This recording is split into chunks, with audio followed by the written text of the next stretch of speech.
Hati-hati kau capok. Selem muasa ngalemu.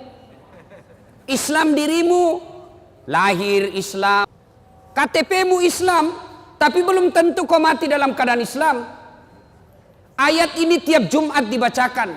Tidak sah khutbah Jumat kalau tidak dibaca ayat ini. Jangan kamu mati illa kecuali wa antum muslimun, dalam keadaan beragama Islam. Berarti ada orang Islam matinya kafir. Siapa mereka? Insya Allah kita tidak akan mati dalam keadaan lagi sabung ayam, judi, sabung ayam. Tiba-tiba digrebek sama Kapolsek, dikejar sama polisi, lari tembak peringatan, pak, masih lari tembak lagi, pak, masih lari tembak lagi, pak, 3 kali tembak peringatan, masih lari, ditembak kakinya, tung, kakinya ditembak, kepalanya dikena. Polisi India. Insya Allah kita tidak akan mati dalam keadaan berjudi. Tapi yang bisa membuat kita mati dalam keadaan kafir apa? Mulut. Habis mabuk, lempox, campur lem tikus, beleng-beleng. Bayangkan lempox dan campur lem tikus. Saya bilang campur kau juga lem Korea, ndak bisa terbuka mulutmu dong.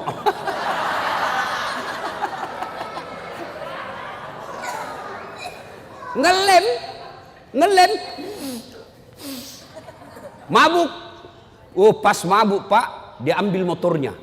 Bayangkan pak, orang mabuk setengah naik motor, tiang listrik dikira aspal.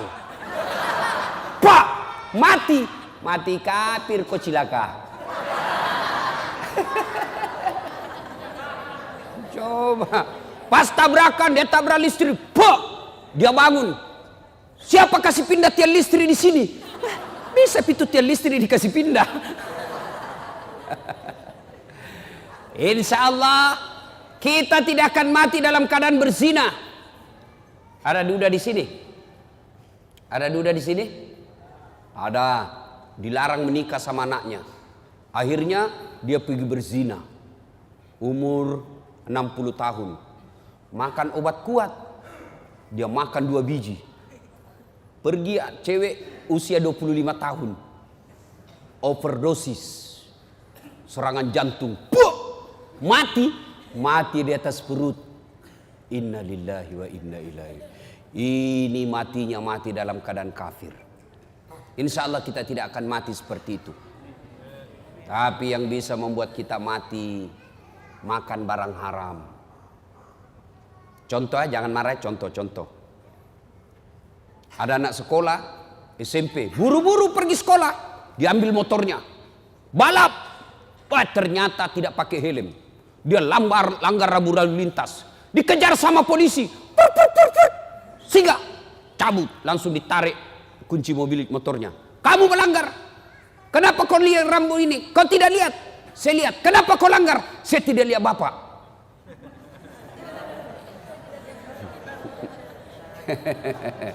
Tell me lagi ini adik-adik. Aduh, telat mikir.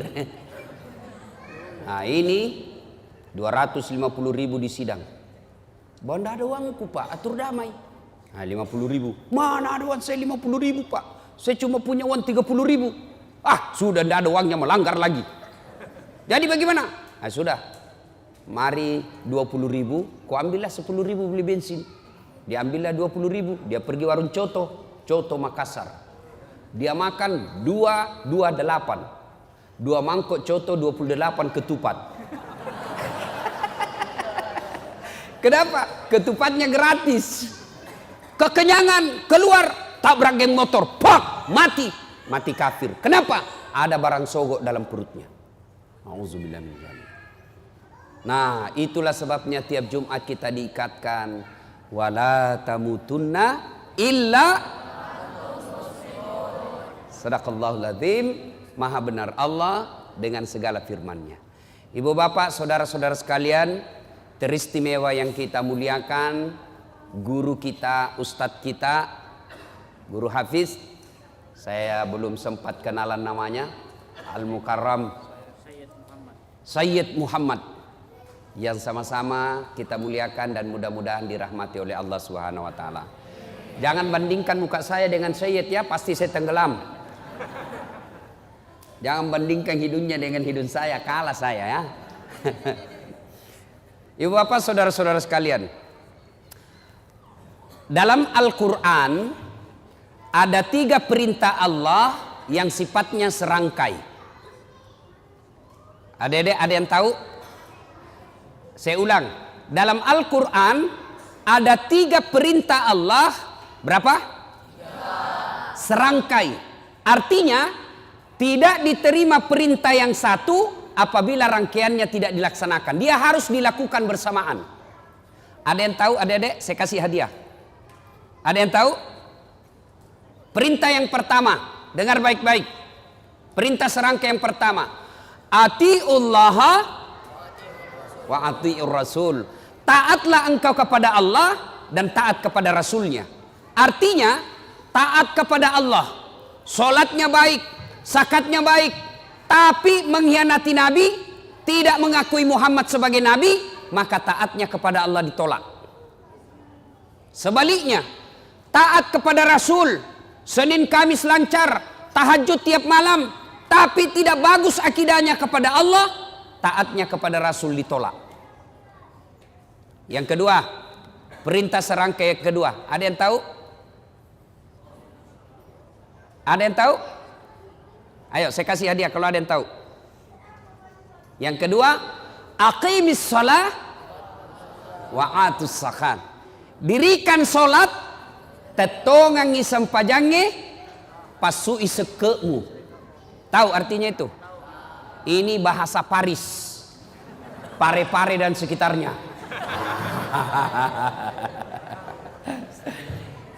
Perintah serangkai yang kedua, dirikan solat, tunaikan zakat.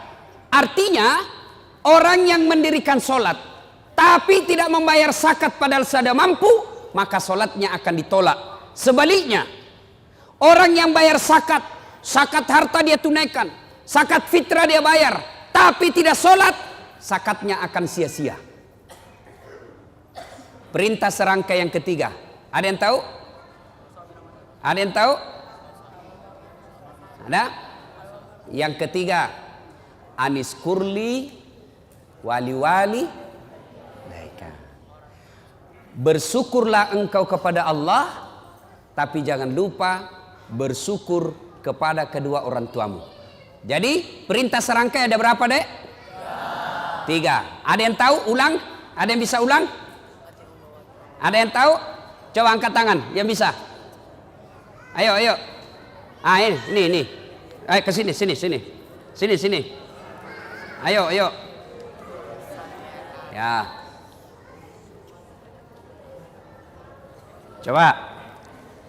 Woi. Dek, beda itu rasanya uang Kapolres dengan uang Ustadz. Beda rasanya ya. Insyaallah. Nah, berkaitan dengan 3 perintah ini, ayo.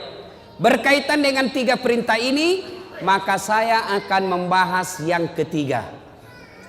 Anis kurli wali-wali. Bersyukur kepada Allah dan bersyukur pula kepada kedua orang tuamu. Artinya, ada anak remaja, hitam jidatnya gara-gara sholat, hafal Quran, Senin Kamis dia puasa, tiap malam dia tahajud, malam Jumat dia itikaf di masjid, kemudian membersihkan masjid, ikut ngajar ngaji di masjid, tapi durhaka kepada kedua orang tuanya. Bapaknya dia hianati, ibunya dia keluarkan air matanya. Kata Nabi, demi Allah, jangankan masuk sorga, baunya sorga diharamkan bagimu. Nah, adik-adik sekalian, saya ingin menyampaikan beberapa kisah anak durhaka. 1, zamannya Isa alaihi salam. Ada yang tahu Nabi Isa nabi keberapa? Angkat tangan, siapa yang tahu? Hadiah. Siapa yang tahu? Nabi ke-20 tuh? Hah? Nggak dapat hadiah kalau berjamaah. 24. Zamannya Isa alaihissalam ada pemuda pak, bagus agamanya. Kira-kira sekarang ketua remaja masjid kalau sekarang. Ibadah saja kerjanya, bagus amalnya, akhlaknya baik. Iblis sentimen. Kalau ada orang yang baik agamanya, bagus akhlaknya, maka iblis kepanasan. Maka iblis menghasut satu kampung. Dia datangilah satu kampung itu. Kau lihat itu, namanya Jurais. Kalau kau biarkan, maka anak muda akan beriman bersama mereka. Akhirnya apa? Rapat ini orang kampung. Saudara-saudara sekalian, bagaimana ini Jurais? Makin hari, makin banyak yang simpati sama dia. Bagaimana caranya dihabisi ini? Ada yang usul, bagaimana kalau kita sogok dia duit? Tidak mempan, dia bukan mata duitan. Bagaimana? Tidak mempan, dia tidak gila jabatan. Lalu ada yang urus usul, Jurais kan anak muda. Jadi gimana? Kirim cewek paling kece, kirim cewek paling seksi, bayar dia, suruh goda Jurais. Akhirnya apa?